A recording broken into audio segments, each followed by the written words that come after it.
Hi, I'm Matt. It's a while since I've made a video. I'm still tweeting at WMILTTI. Why must I lose to this idiot?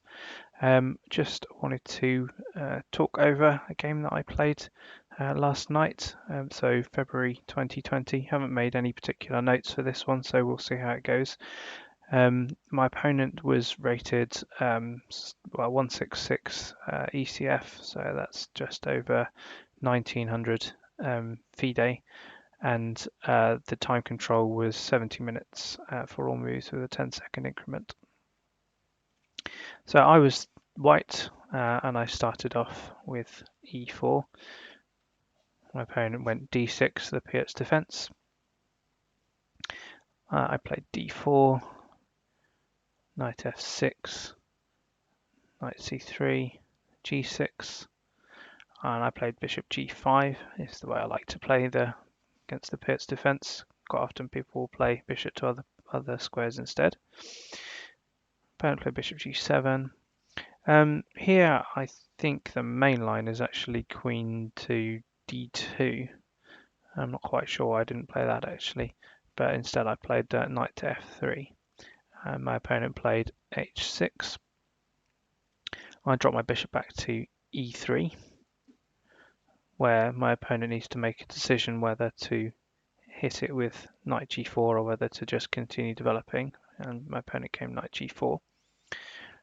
I prefer not to get my bishop taken off for that knight, so instead I chose to drop it all the way back to c1. Why c1 instead of d2? No particular reason. I think you can argue that it's better on c1 than d2 actually, because it's not in the way of the queen. But at some point it's going to jump back out again to e3. And my opponent has a bit of a choice here. He could have moved his, he could have castled potentially, after which we go something like h3, knight f6, bishop e3, and I think white's doing reasonably well here. There's no particular reason for black to have played h6. But instead, instead of castling, my opponent played e5. So just takes, knight takes, bishop takes, and bishop e3. Again, I was reasonably comfortable here as white. I thought I was doing fairly well.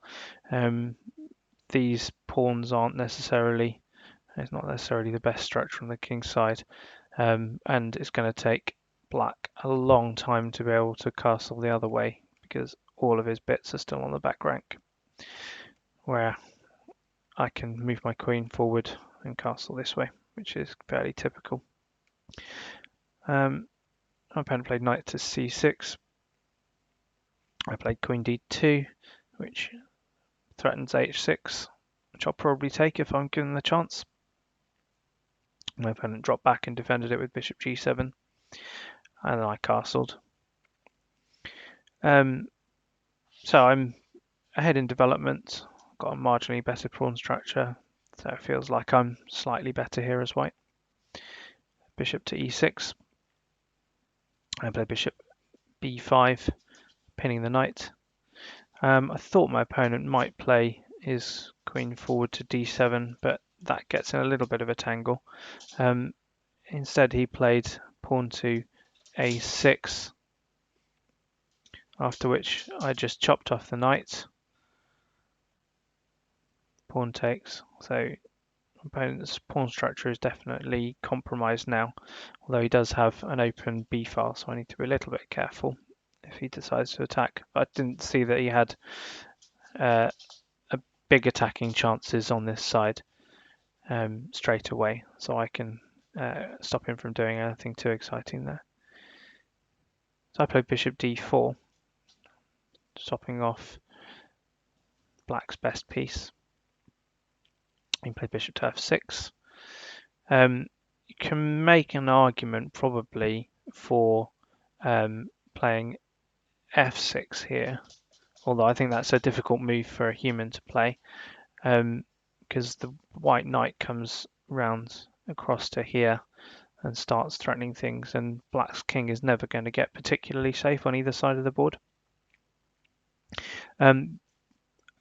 Black can take here. Takes, but I wasn't too keen on this for him. I've got a beautifully placed queen. I'm attacking his rook straight away. He's very sensitive on the dark squares. Computer thinks that black can get away with castling here, but after h4, I thought white was definitely strongly for preference in this position. So opponent played bishop to f6, and I played f4, which seems to make a lot of sense to me. Just pushing my pawn forward and gaining some space, and then c5. I think he's got to do something like that to sort of get rid of that bishop on that long diagonal. Bishop takes, queen takes. Now I thought for quite a long time here.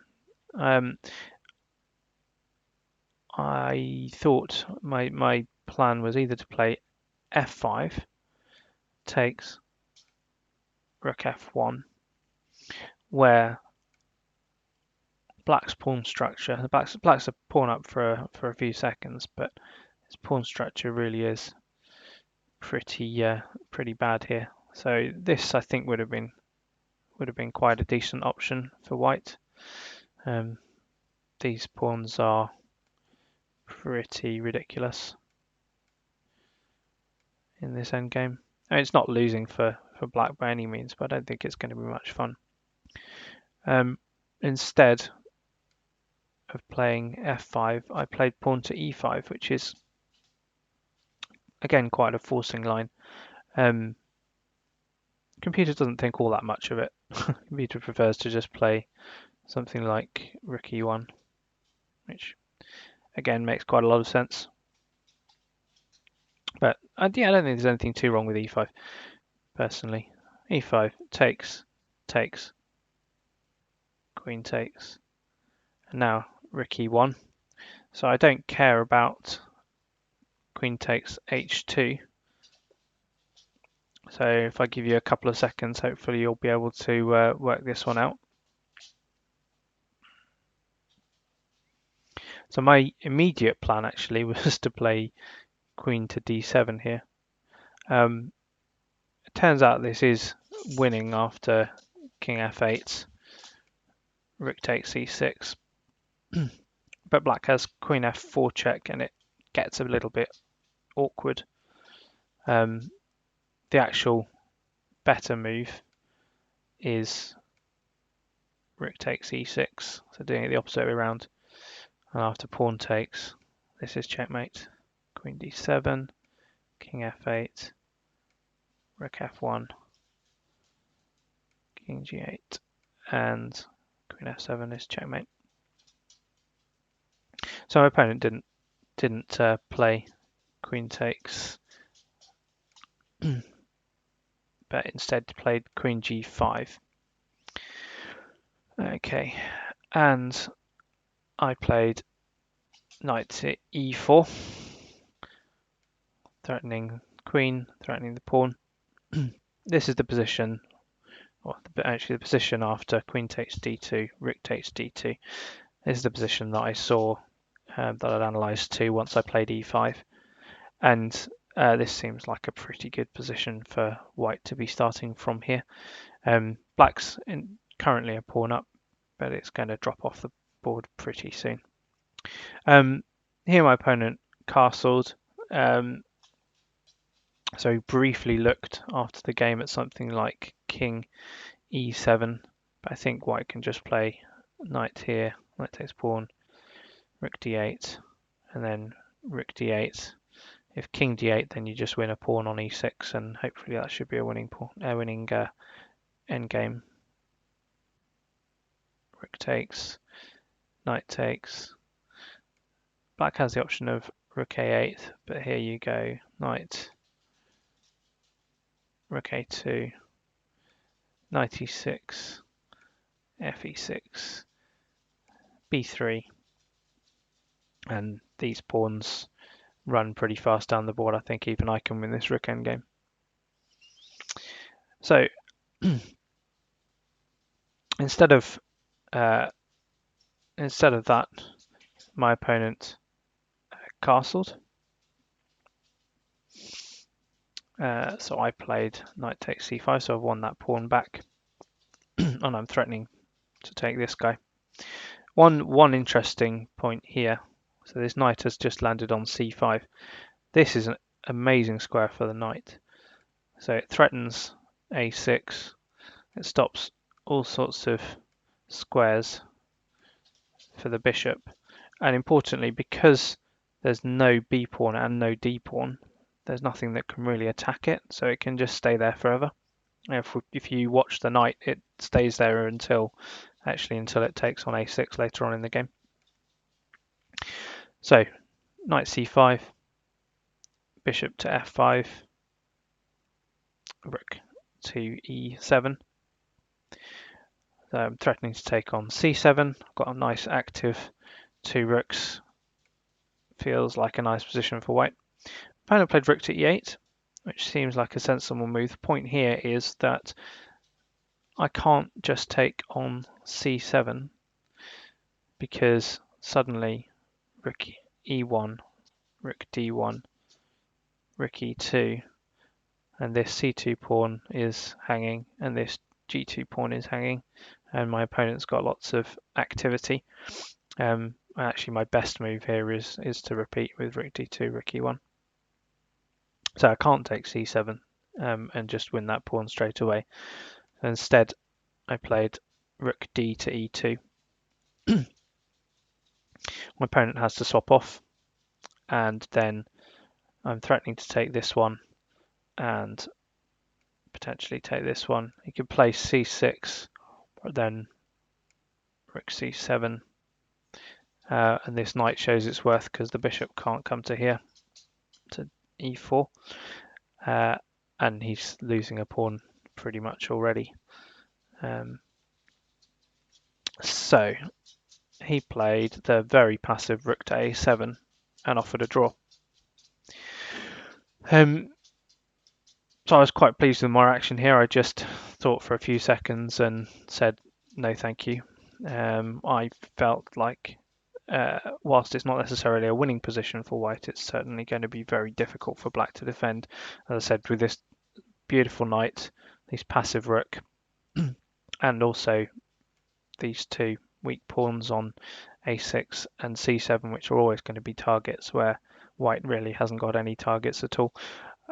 Also interesting to note is that the black king, with the position of the white rook, the black king is really going to struggle to get across to the business side of the board, so to the queen side.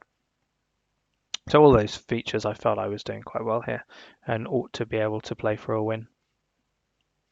So the next question, once I've decided to play for a win, is how to actually do that.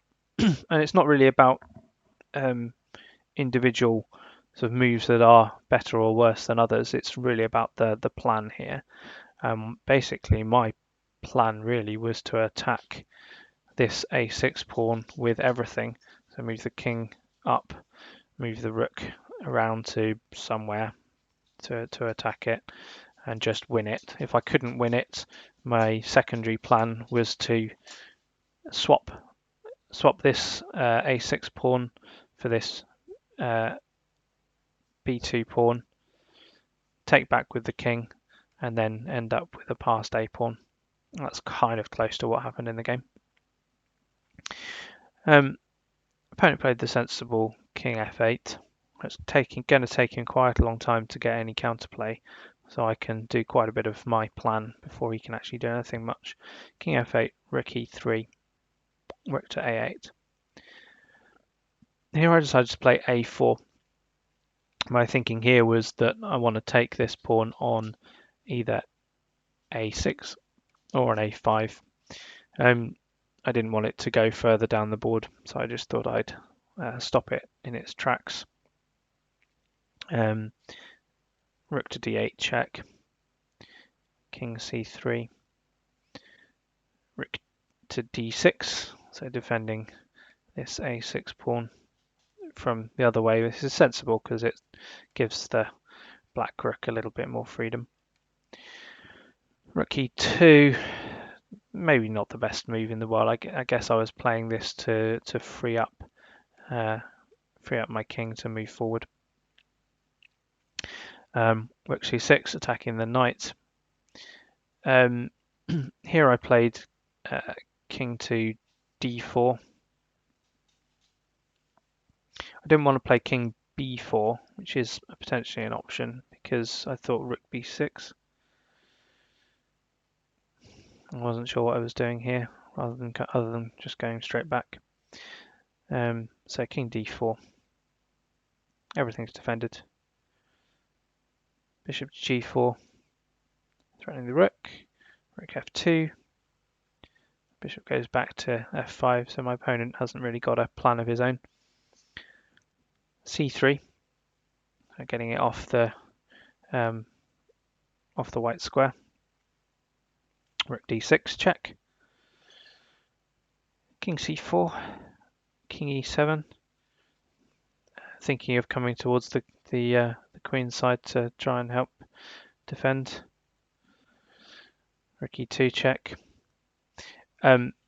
Here, worth pointing out, king d8 doesn't work because this is just a fork. So he thought for a little bit here and decided to just go back. I think he can probably block with the bishop. I think I just play king b4 and carry on my merry way. So rook e2, king f8, king b4, h5, king a5. Now I'm properly threatening to take on here. Actually, I'm not threatening to take on here straight away. So one, because if you play, so black plays some silly move here. If I take here, that's a terrible mistake because you just take and bishop d3 would have been quite embarrassing. But yeah, I don't need to hurry here. So if we play something like, say, I don't know, bishop g4, rook e3, and now I am threatening to take on here.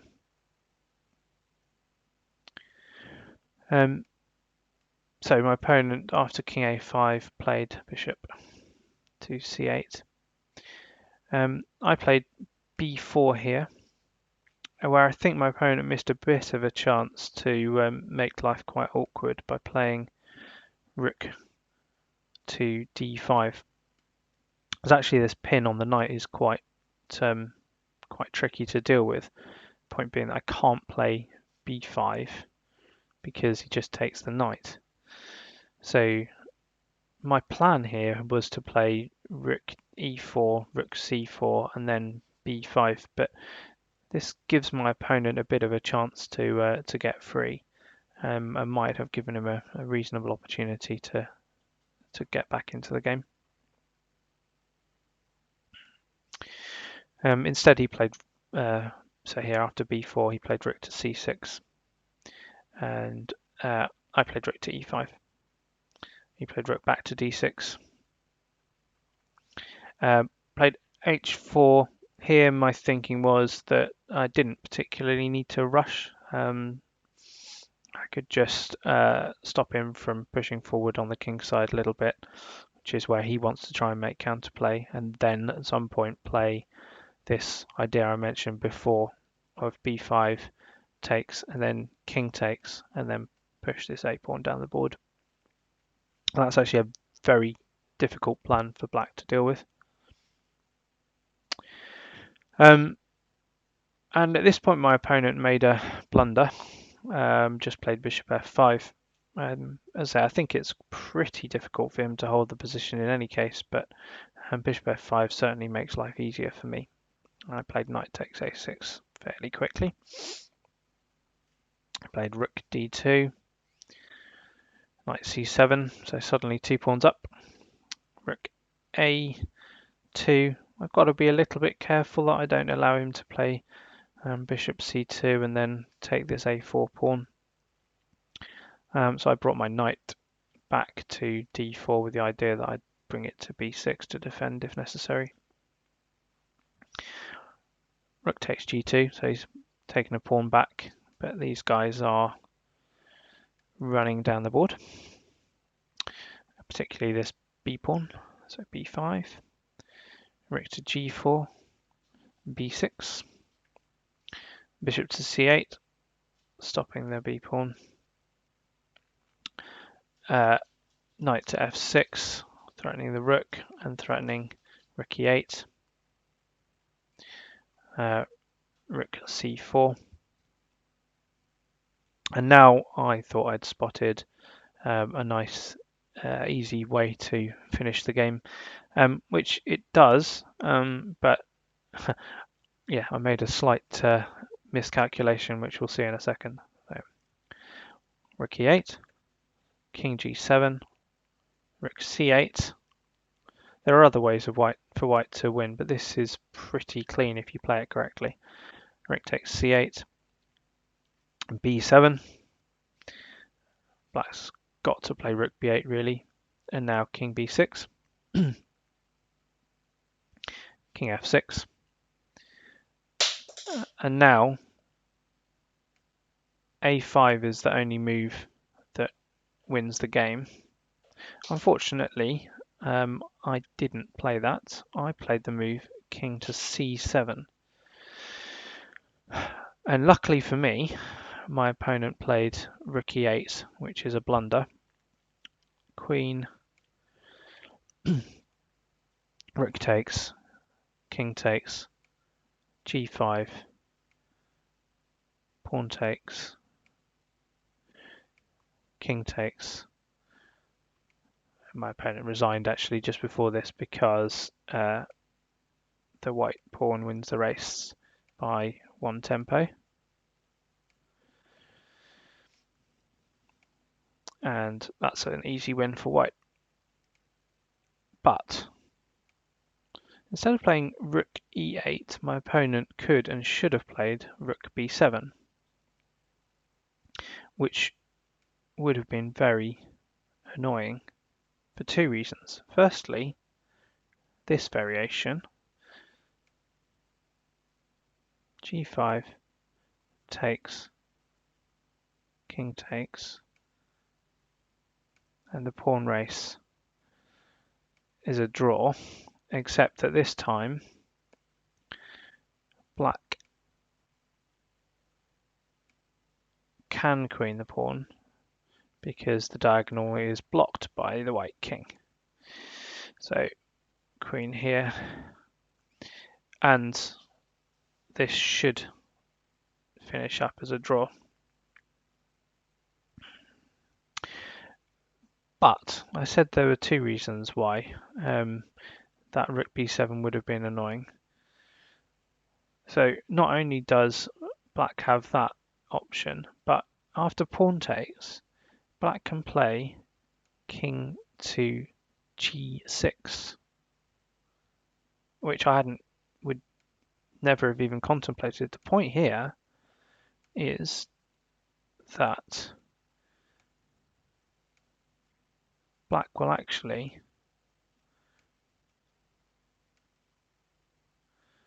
win both the c3 pawn and fairly soon afterwards the pawn on g5, so I didn't need to take the g5 pawn straight away. Now, I'm not saying for a moment that this is an easy win after queen d8. Black is theoretically winning, but practically I think it would be tricky. But certainly it's a winning chance for black when he didn't have any chance through the whole game. So yeah, the moral of the story, having dominated the game and played, I thought I played a pretty nice end game for most of the time. Just one single move I could have not only lost the point that I felt I deserved, a half a point, I could have lost a whole point. So yeah, the pawn endings are difficult, and just play a5. So hope you enjoyed the game, and thanks for listening. Cheers.